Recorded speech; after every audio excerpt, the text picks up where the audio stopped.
everybody, once again, this is Ben with Searcy Heat and Air, and it's time for this week's Tech Tips.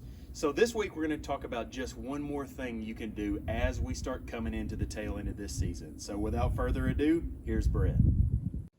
Hey guys, Brett Walton here with Searcy Heat and Air again, and just another quick tip as we're getting into the final stages of the summer. Something that is good to do that you can get your system ready for next year is to go and check and see if you have a clean out on your system.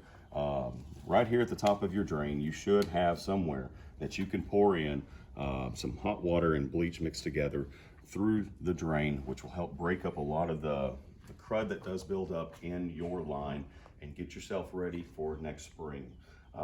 This is also something I will always recommend doing in the spring as well, but do it before we get through the winter. That way it'll help at least get it ready. If there's anything else that we can do, give us a call at 827-1995, visit us on Facebook, and check out our website, searcyheatandair.com.